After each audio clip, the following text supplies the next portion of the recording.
بسم الله الرحمن الرحيم. طه ما أنزلنا عليك القرآن لتشقى إلا تذكرة لمن يخشى تنزيلا ممن خلق الأرض والسماوات العلى الرحمن على العرش استوى له ما في السماوات وما في الأرض وما بينهما وما تحت الثرى وإن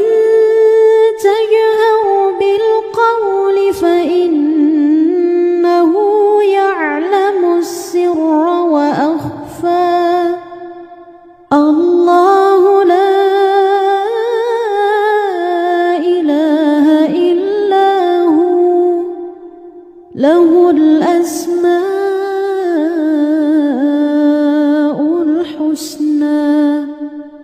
وهل أتاك حديث موسى إذ رأى نارا فقال لأهلهم كثوا إني آنست نارا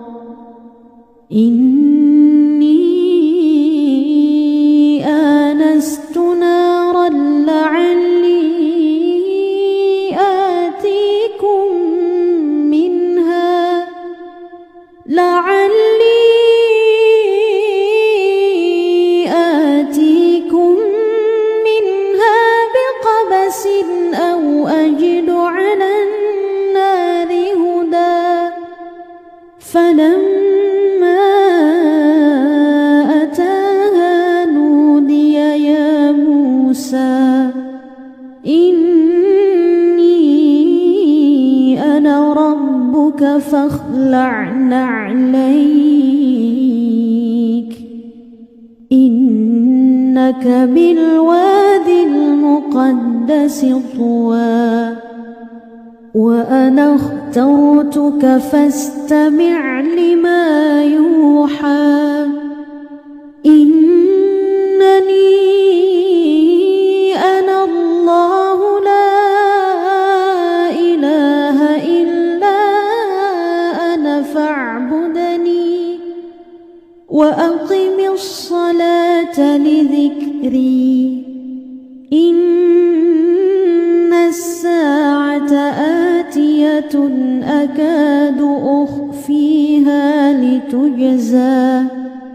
لتجزى كل نفس بما تسعى فلا يصدنك عنها من لا يؤمن بها واتبع هواه فتردى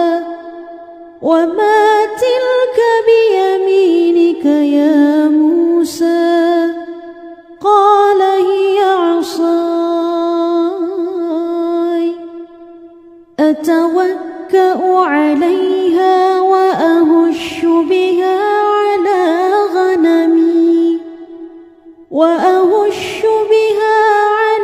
غنمي ولي فيها مآرب أخرى قال ألقها يا موسى فألقاها فإذا هي حية تسعى قال خذها ولا تخف سنعيدها سيرتها الأولى واضمم يدك إلى جناحك تخرج بيضاء من غير سوء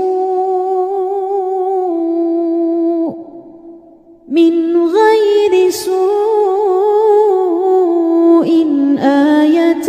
أخرى لنريك من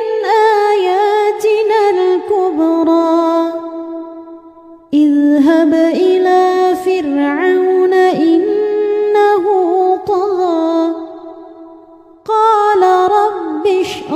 لي صدري ويسر لي أمري واحلل عقدة من لساني يفقه قولي واجعل لي وزيرا من أهلي هارون أخي أشدد به أزري وأشركه في أمري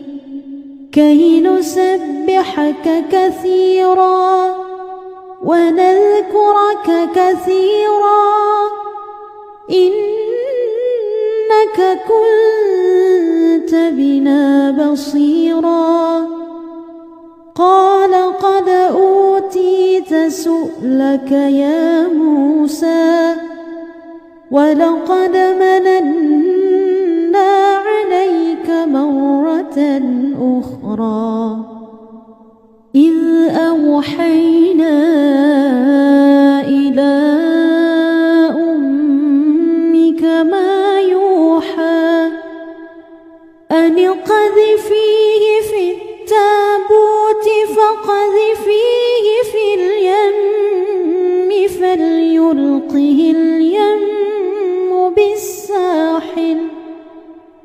فليلقه اليم بالساحل يأخذه عدو لي وعدو له وألقيت عليك محبة مني ولتصنع على عيني إذ تمشي أختك فتقول هل أدلكم على من يكفله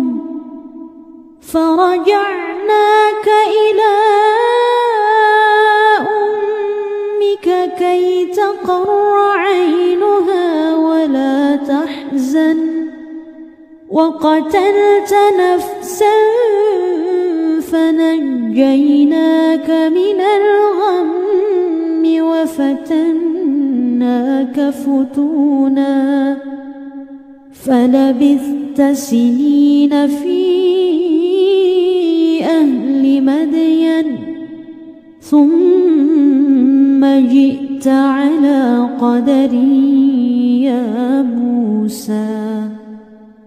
واصطنعتك لنفسي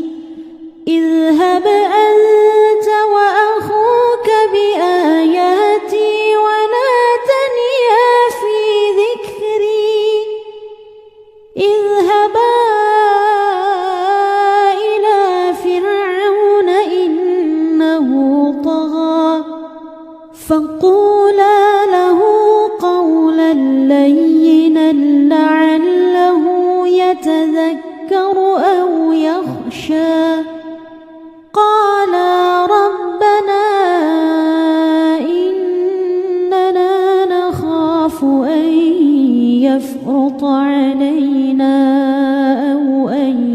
يطغى قال لا تخافا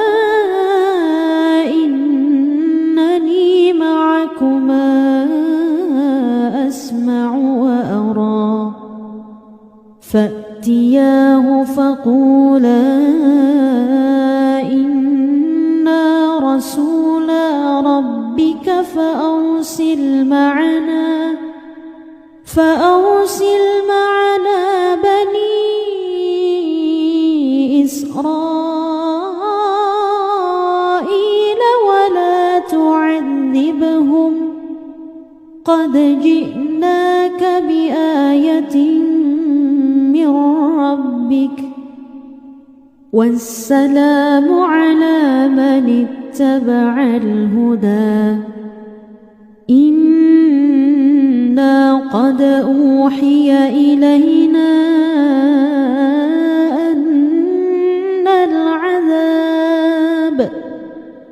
أن العذاب على من كذب وتولى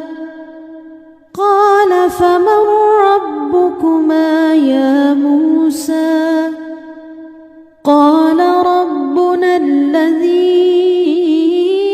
أعطى كل شيء خلقه ثم هدى قال فما بال القرون الأولى قال علمها عند ربي في كتاب لا يضل ربي ولا ينسى الذي جعل لكم الأرض مهدا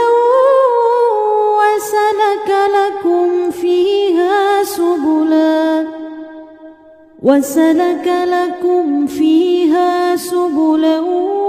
وأنزل من السماء ماء فأخرجنا به أزواجا من نبات شتى كلوا وارعوا أنعامكم إن في ذلك لآيات لأولي النهى منها خلقناكم وفيها نعيدكم ومنها نخرجكم تارة أخرى ولقد أريناه آياتنا كلها فكذب وأبى قال أجئتنا لتخرجنا من أرضنا بسحرك يا موسى فلنأتينك بسحر مثله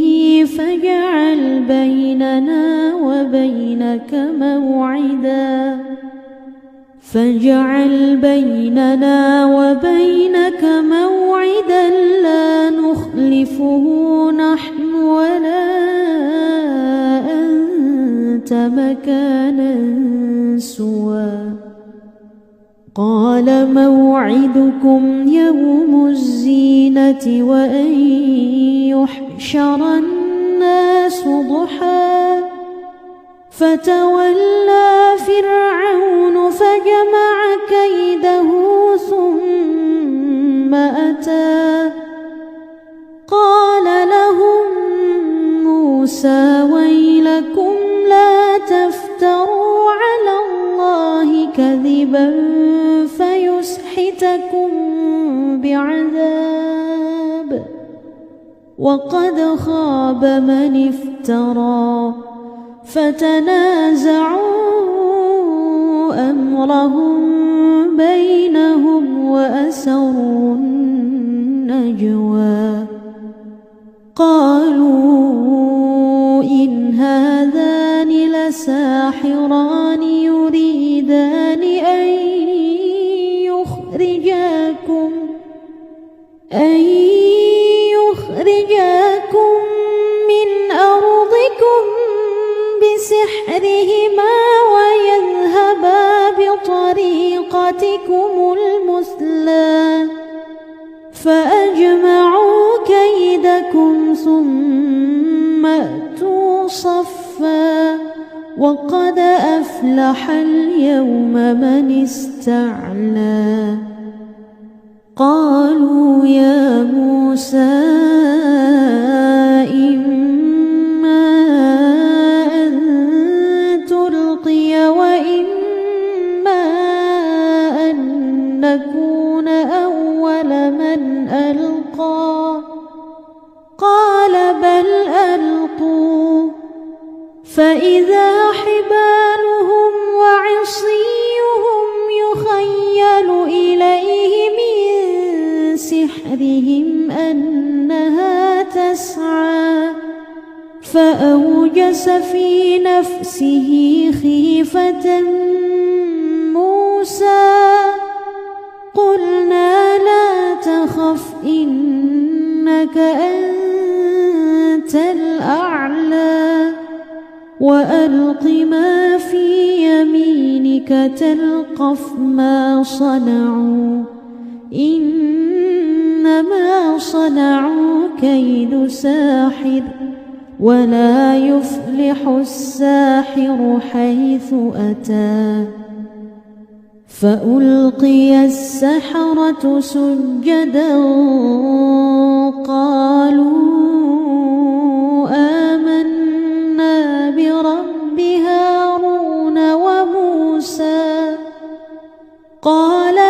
آمنتم له قبل أن آذن لكم إنه لكبيركم الذي علمكم السحر فلأقطعن أيديكم وأرجلكم من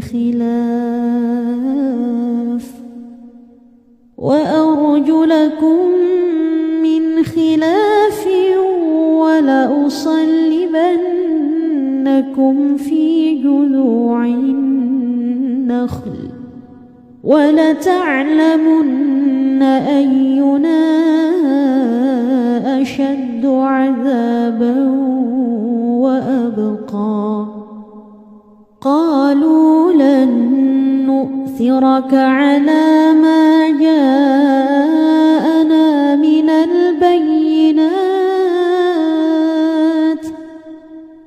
البينات والذي فطرنا فاقض ما أنت قاض إنما تقضي هذه الحياة الدنيا إنا آمنا بربنا ليغفر لنا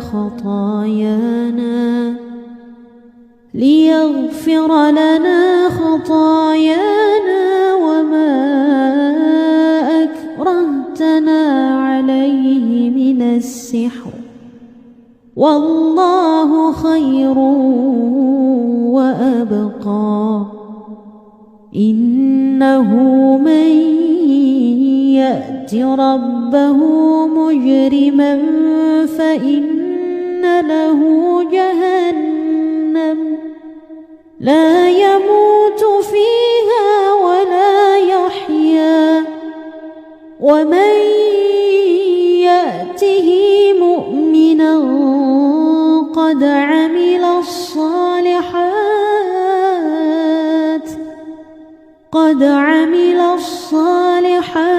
فأولئك لهم الدرجات العلى جنات عدن تجري من تحتها الأنهار خالدين فيها وذلك جزاء من تزكى. ولقد أوحينا إلى موسى أن أسر بعبادي فاضرب لهم طريقا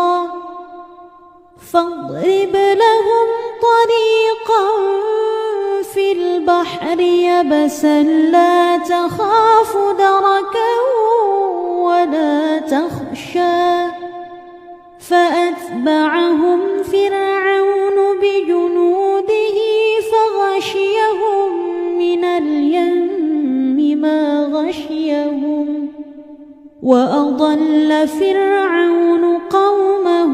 وما هدى. يا بني إسرائيل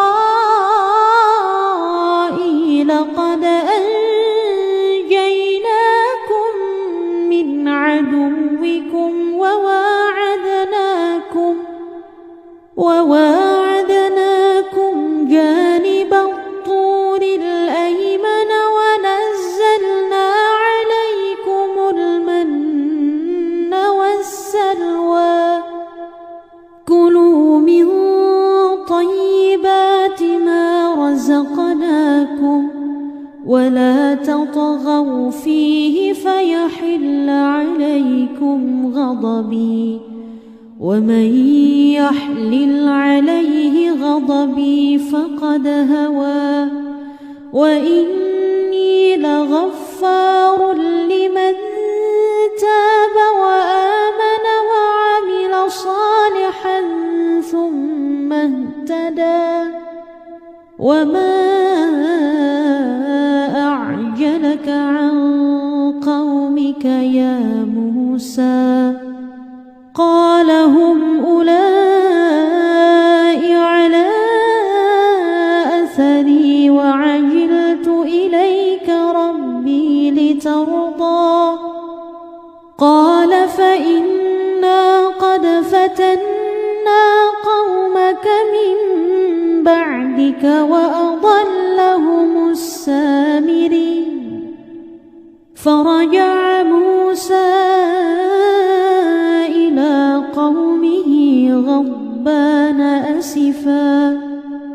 قال يا قوم ألم يعدكم ربكم وعدا حسنا أفطال عليكم العهد أم أردتم أن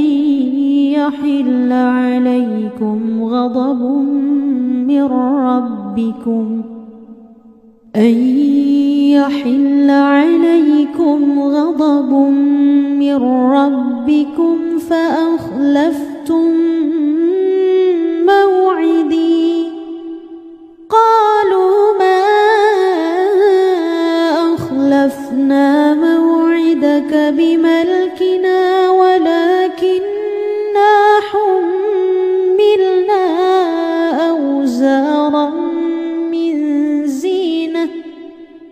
أوزارا من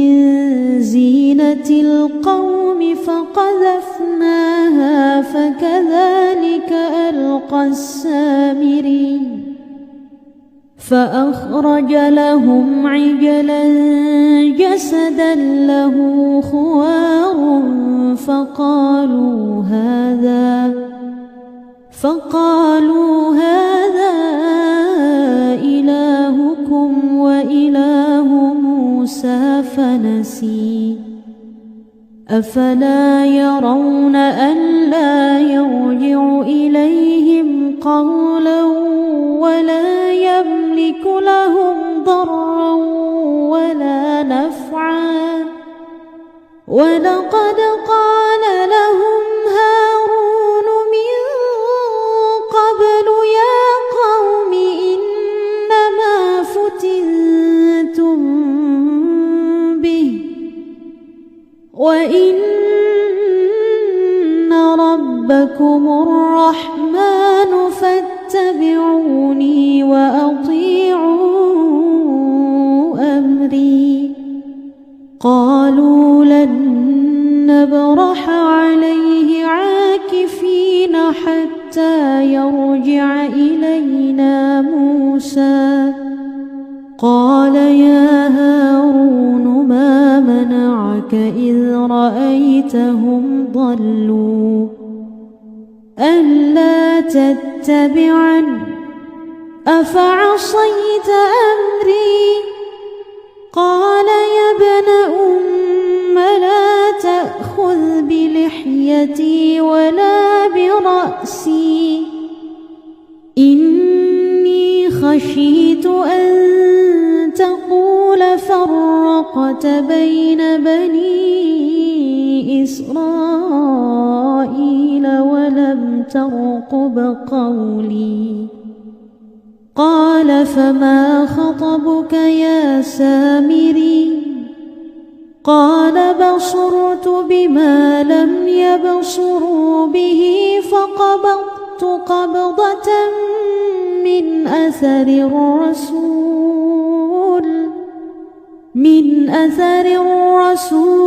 فنبذتها وكذلك سولت لي نفسي قال فاذهب فإن لك في الحياة أن تقول لا مساس وإن لك موعدا لن تخلفه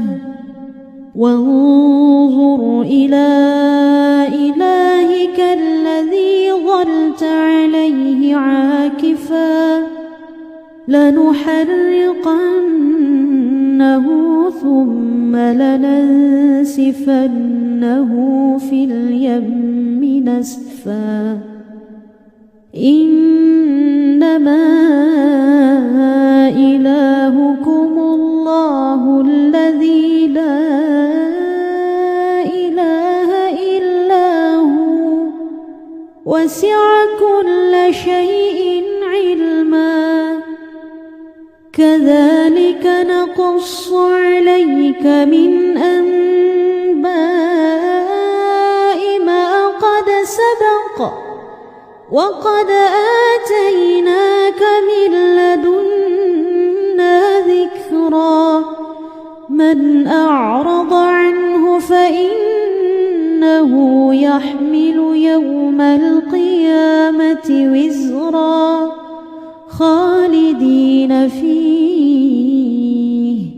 وساء لهم يوم القيامة حملا يوم ينفخ في الصور ونحشر المجرمين يومئذ زرقا يتخافتون بينهم إن لبثتم إلا عشرا نحن أعلم بما يقولون إذ يقول أمثلهم طريقة إن لبثتم إلا يوما ويسألونك عن الجبال فقل ينسفها ربي نسفا فيذرها قاعا صفصفا لا ترى فيها عوجا ولا أمتا يومئذ يتبعون الداعي لا عوج له وخشعت الأصوات للرحمن فلا تسمع إلا همسا يومئذ لا تنفع الشفاعة إلا من أذن له الرحمن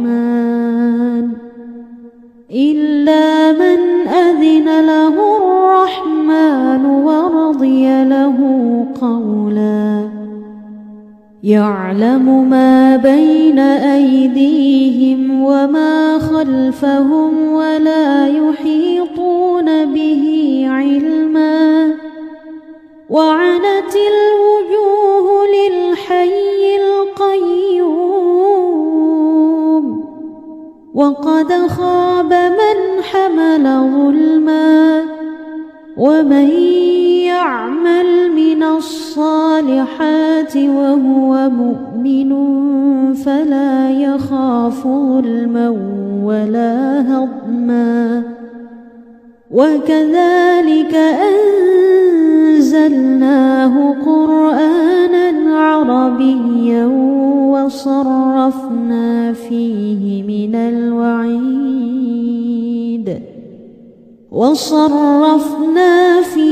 من الوعيد لعلهم يتقون أو يحدث لهم ذكرا فتعالى الله الملك الحق ولا تعجل بالقرآن من قبل أن يقضى إليك وحيه وقل رب زدني علما ولقد عهدنا إلى آدم من قبل فنسي ولم نجد له عزما وإذ قلنا للملائكة اسجدوا لآدم فسجدوا إلا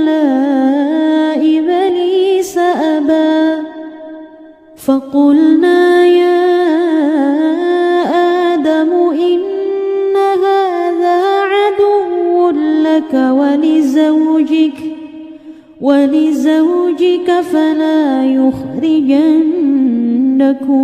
من الجنة فتشقى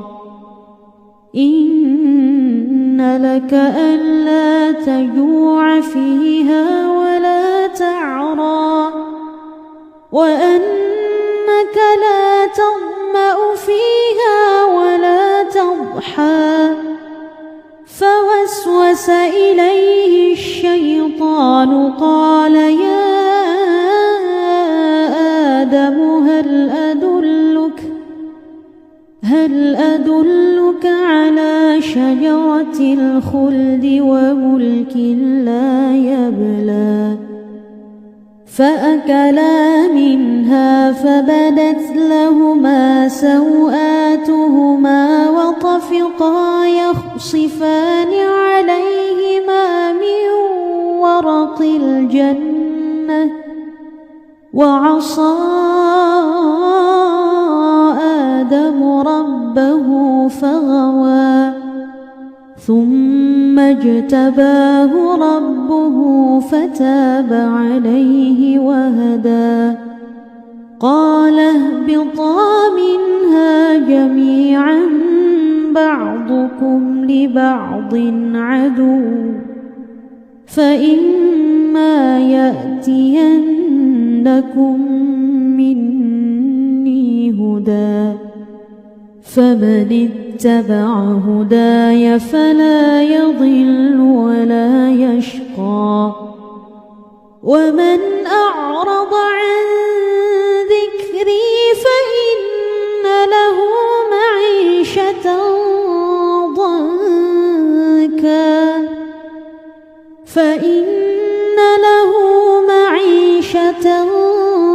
ضنكا ونحشره يوم القيامة أعمى قال رب لم حشرتني أعمى وقد كنت بصيرا قال كذلك أتتك آياتنا فنسيتها وكذلك اليوم تنسى وكذلك نجزي من أسرف ولم يؤمن بآيات ربه ولعذاب الآخرة أشد وأبقى أفلم يهد لهم كم أهلكنا قبلهم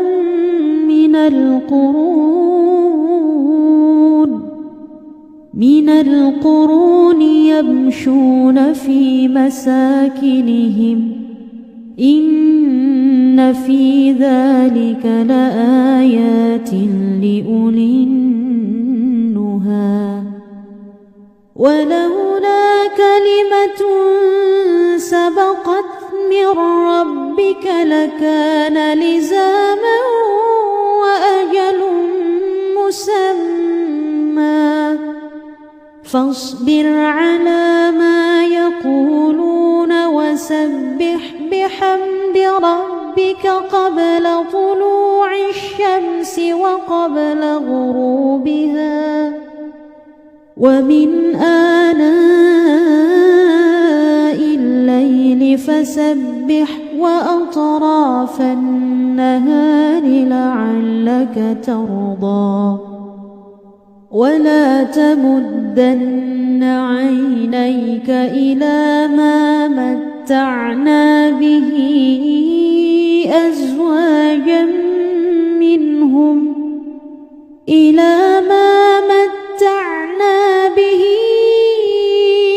أزواجا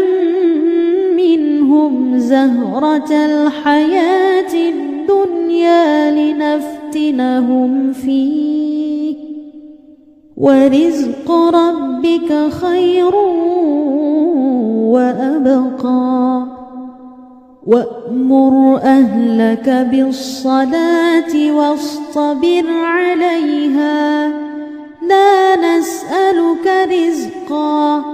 نحن نرزقك والعاقبة للتقوى وقالوا لولا يأتينا بآية من ربه أولم تأتهم بينة ما في الصحف الأولى ولو أنا أهلكناهم بعذاب من قبله لقالوا ربنا لولا أرسلت إلينا رسولا